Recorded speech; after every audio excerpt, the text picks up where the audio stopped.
I am pleased to introduce our speaker this morning, Eric Kraemer, longtime member of the fellowship.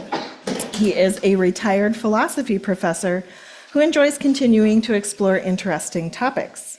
He likes sharing intriguing questions and learning from listening to others. Eric is on the board of trustees and a valued member of our choir. Thank you, Eric. And he's a loudmouth and he's clumsy. I've got 20 minutes and 6 pages, and I am not going to give you a PowerPoint because this is Easter and you don't do PowerPoints on Easter. I mean, that's just a basic rule. I'm also not going to talk about Passover because I've done that for a couple years, and I actually got to have a hard-boiled egg on Wednesday when I got to celebrate Passover, which was really cool. And I hate coming after Carmen when she gives an amazing presentation like that one, just to get even with her. Okay, let me tell you about this talk. How did it originate?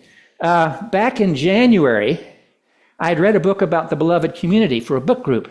Its author, one Reverend Adam Russell Taylor, was the speaker who gave the Martin Luther King presentation that some of you went to. I Zoomed the talk. I didn't want to share the COVID germs of 1,200 Viterbo students and community members, which was okay, but not stellar, because if you've heard William Barber, you know what stellar is. But when I read the book that he wrote, the author kept referring to building the beloved community. And I realized I really didn't know what he was talking about. In this 200-page book, the author basically had a paragraph that went as follows. The Martin Luther King Jr. Center summarizes the basic idea of the beloved community as one in which people of different backgrounds recognize that our individual well-being is inextricably linked to the well-being of others. It's a society based on justice, equal opportunity, empathy, and love. I'm guessing that everybody in this room could have said that, or something very close. But there are a lot of questions that came to my mind, like, I wanted to know more about it, the beloved community. You heard us talk about it in our presentation. What does it mean? Where did the concept come from? When did it first appear? Are there some essential elements to a beloved community? If so, what are they? Does it mean the same thing to everyone, or are there important differences? So when the program committee met this past winter and was asking for a service at Easter time, I impulsively volunteered to speak on the beloved community, not knowing why, and having only the vaguest notion that there might be some kind of serious connection to be made between it and Easter. And boy, was I surprised what I found. I'm going to begin not talking about Martin Luther King that we all know about. I'm going to begin by talking about a philosopher. Unfortunately, I don't have a picture of him. His name is Josiah Royce, and R-O-Y-C-E, and you can look up his picture online. He either has a picture with a beard or without a beard. You can figure out. I like the one without the beard better.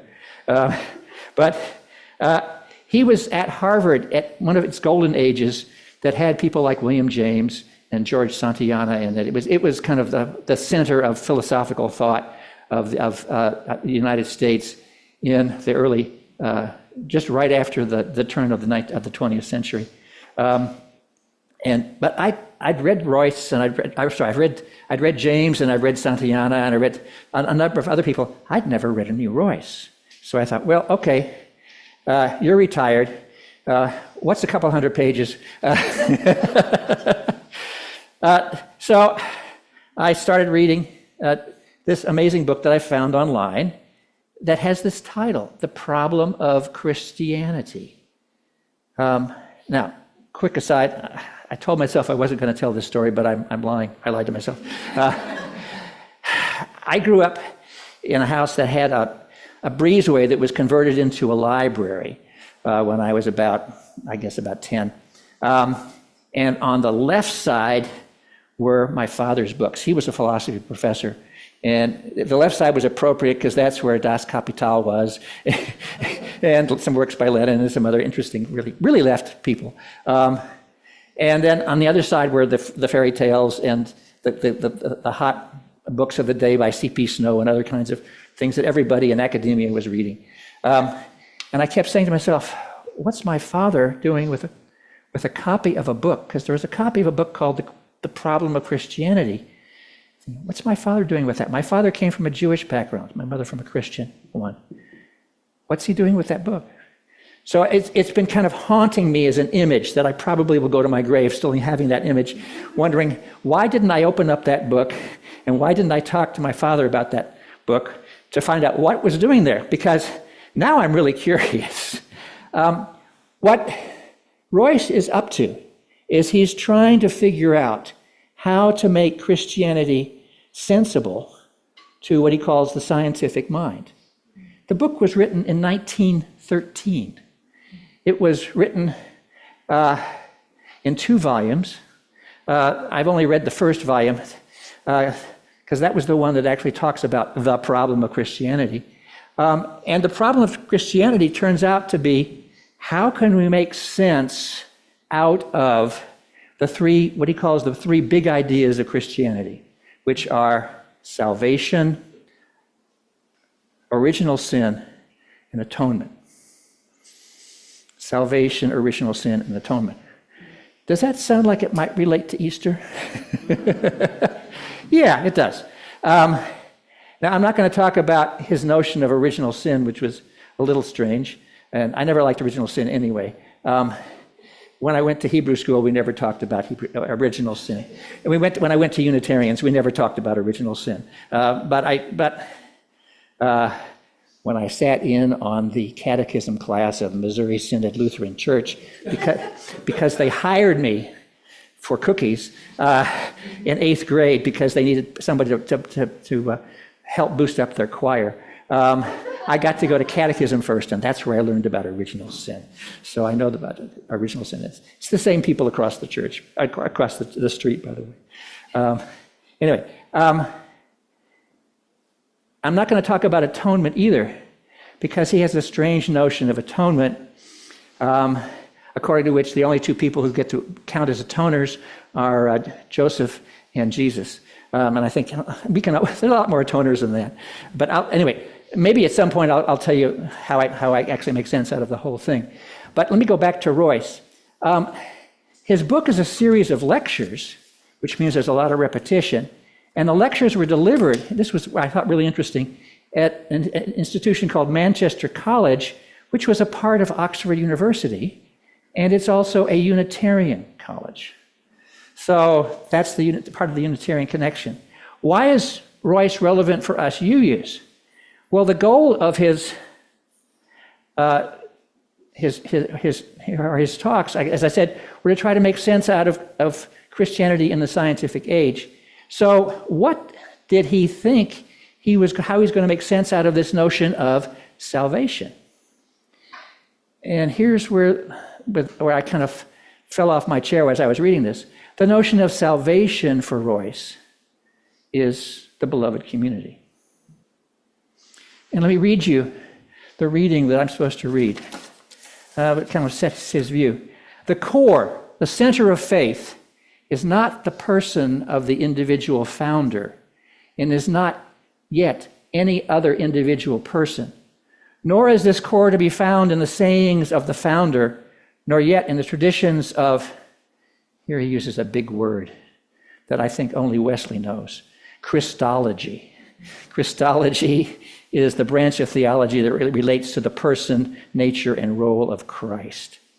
The core, the center of the faith is the Spirit, the beloved community, the work of grace, the atoning deed, the saving power of the loyal life. There is nothing else under heaven whereby people have been saved or can be saved. To say this is to found no new faith, but to send you to the heart of all true faith. This is no vague humanitarianism, is no worship of the mere natural being called humanity, and is no private mystical experience. This is a creed at once human, divine, and practical. and religious and universal. Assimilate and apply this creed, and you have grasped the principle of Christian institutional life in the past and the principle which will develop countless new religious institutions in the future and will survive them. So what he's saying is that really all there is to religion is the beloved community.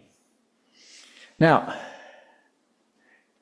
what's important that I need to emphasize about Royce's work, and why I think he's still relevant for us today, which is 113 years later, is that he refrains from making any, what he calls, metaphysical claims, which he means he doesn't try to claim whether God exists or what kind of God there is, or whether Jesus is part of God or not, and whether there's a Holy Spirit and whether there's an afterlife. It's important for us is still this notion of salvation, and salvation turns out to be the beloved community. So, where did Royce get this idea? That kind of intrigued me. It turns out that the answer is St. Paul. And Royce was intrigued by the work of St. Paul. If I ask you who the founder of Christianity was, if you say Jesus, you're probably incorrect. Jesus, if he actually existed, was a Jewish prophet who wrote nothing. The real founder of Christianity, my minister friends tell me, was St. Paul, whose missionary work in Greece and Asia Minor and his writing significantly influenced early Christian development. What was impressed Royce about the writings of St. Paul was how Paul described the nature of these Christian communities. Salvation, the first of our three essential ideas of Christianity, is the idea of a spiritual life in which universal love for all individuals shall be completely blended, practically harmonized, with an absolute loyalty to a real and universal community. God, the neighbor, and the one church. These three are for Paul the objects of Christian love and the inspiration of the love of life. This is the first version of beloved community that I want to talk about, or I guess I just have talked about. Let's call this the Pauline version.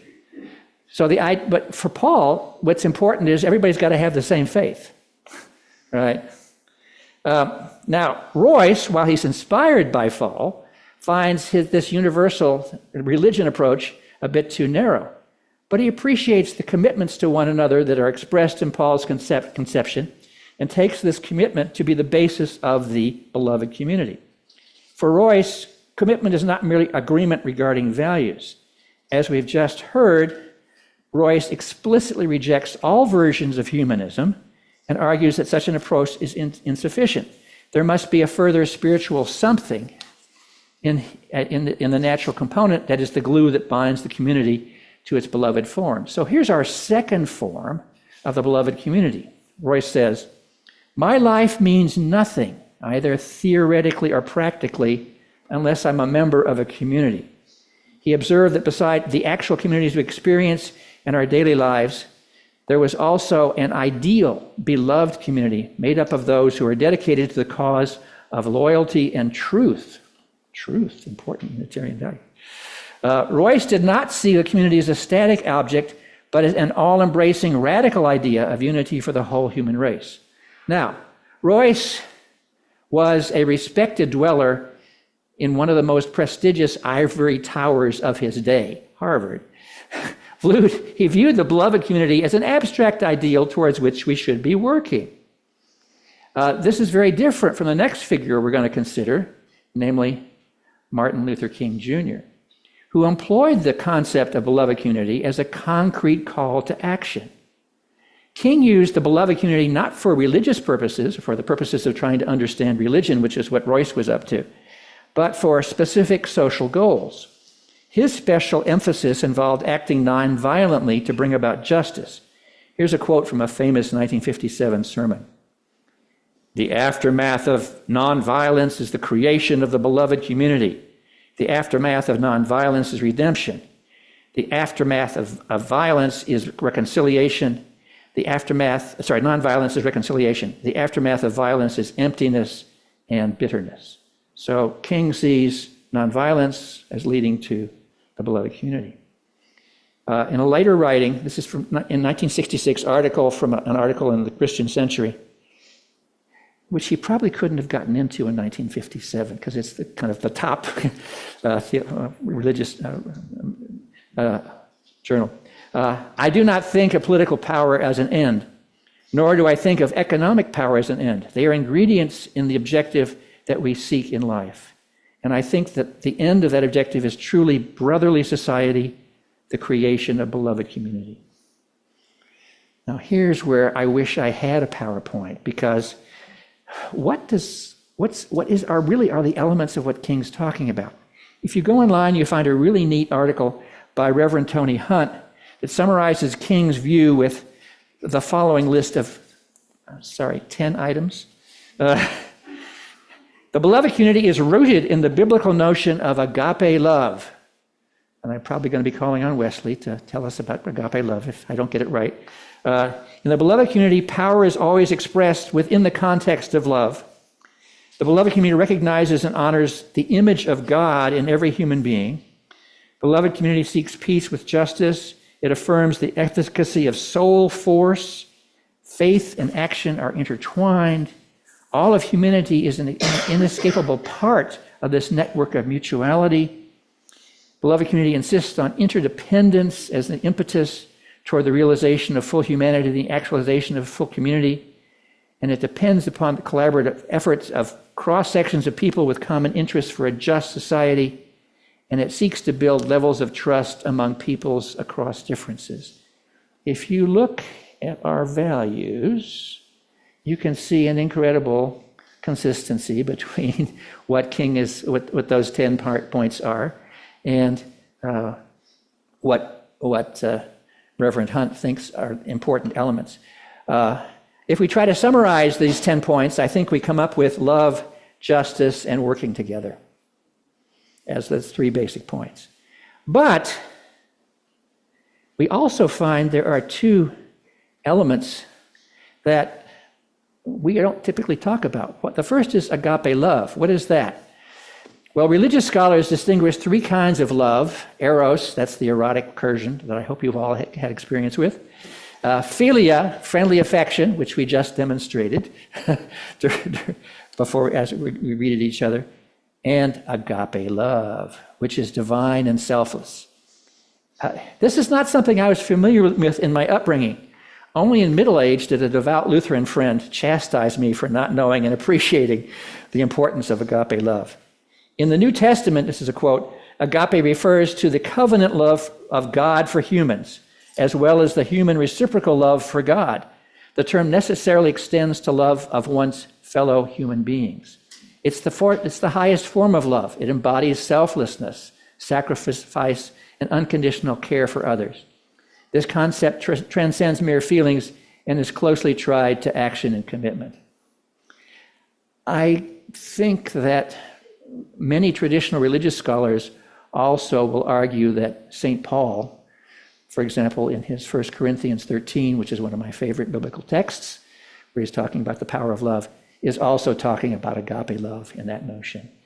And this is a notion that's inexplicably tied to the notion of God, which is not something that Unitarians necessarily hang on to. Some of us do, some of us don't.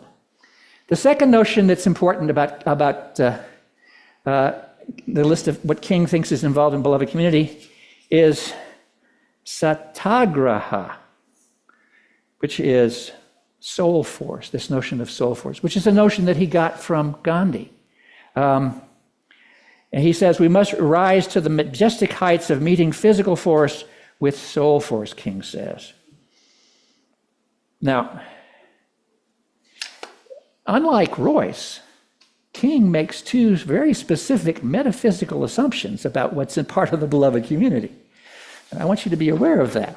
So when you say, I believe what Martin Luther King said about beloved community, the question is, do you swallow his metaphysical assumptions as well? You might, but you might not. My third figure, someone who is often quoted here and is much beloved by many members of our group, namely the late Thich Nhat Hanh, the Buddhist thinker. King actually met Thich Nhat Hanh in 67 and 68 at various conferences, and Hanh was incredibly impressed with King, and he resolved to do his part to try to help build beloved community, and actually spent a lot of his life trying to establish monasteries and sanghas, which serve as practical centers for developing the beloved community. What's interesting about Thich Nhat Hanh when he talks about beloved community is that he adds two additional elements.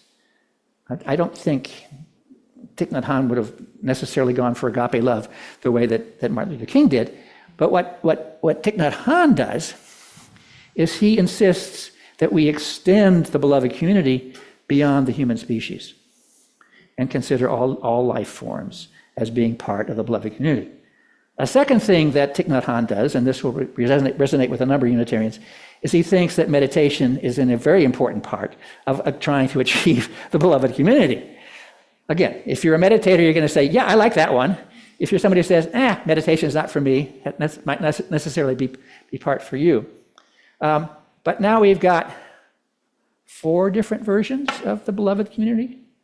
The 5th one is kind of harder to find. This is when I went online trying to figure out what the official UU definition was.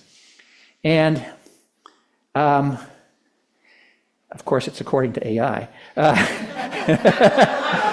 which says, the UUA provides this definition. The beloved community happens when people of diverse racial, ethnic, educational, and class, gender, sexual orientation, backgrounds, identities come together in an interdependent relationship of love, mutual respect, and care that seeks to realize justice within community and the broader world. Now, this may be the version that you like. It's close to King's because it's talking specifically about justice. Doesn't talk about animals or meditation. But I think it's a bit limited myself. Let me try to explain why. What I want to leave you with are the challenges that we all face when we confront this concept of the beloved community. What fools us is the word "the," which makes us think there's only one. But as we've just witnessed, there are at least 5, and there's going to be another one that you're going to have to figure out for yourself, which is going to be 6. If you want, what I want you to do is when you try to figure out what you mean by the beloved community, is to ask yourself some questions which I've been enjoying asking myself, and whenever I ask questions of myself, I want other people to ask them too. Which community are you talking about? Is it a specific denomination or all included? And what do you mean by all? What's the force that holds the community together? Is the common glue love? We think love is pretty important. We haven't actually figured out which love. Then what kind of love, of course? How extensive is it? Do all living things get included? If so, do they all get to have an equal say? Does the AIDS virus get to say, no, I need to be around here and have a good time going after people? What is the common purpose of the beloved community? Does it have a common purpose? Royce would say no. King would say it's justice. Suppose we manage to get justice. Would we still have a need for beloved community? I think we might. We still need social harmony. We still need general flourishing. We still need saving the earth. We still have the climate crisis to worry about. Should the beloved community's focus change over time? Historically, I'd observe, various versions of the beloved community have all had one particular slant, either a specific religion like Christianity, or connecting all religions like Royce, or combating racial injustice like King, or recognizing other life forms, or, and what I didn't tell you is, if you do go online for the UUA and ask what they're doing about the beloved community, you'll find out that on April 18th, they're having a day-long presentation called Building the Beloved Community Beyond the Binary. And they're talking about LGBT, trans people, and they have a really interesting set of speakers. So it looks to me like the current emphasis of the UUA is in that direction these days. Which, not necessarily about justice, but more about understanding and trying to get people to relate to each other in a meaningful way. Of course, after I list all these 5 different ways of going about what we might be wanting a beloved community for, I find myself asking, what might be next on the list? One thing that's been a great joy in my life is to realize that the moral problems that I was born with, into the world in which I was born, have radically changed over time, and that groups of individuals are now recognizing that morality, concerns about morality also changes. I think that's part of the joy, thinking about what else we haven't considered, and when we do, realizing that we're probably going to change. We're probably going to think of something else that we need to be worrying about and thinking about that we just haven't been smart enough to think about so far. Now, I'll make one final comment. While I don't think I agree with Royce that the beloved community is necessarily all there is to religion, I have become convinced it's an extremely valuable part of religion. And sometimes I even think it's the only thing that's really valuable about religion, except for the music, of course. So, thank you all very much for listening.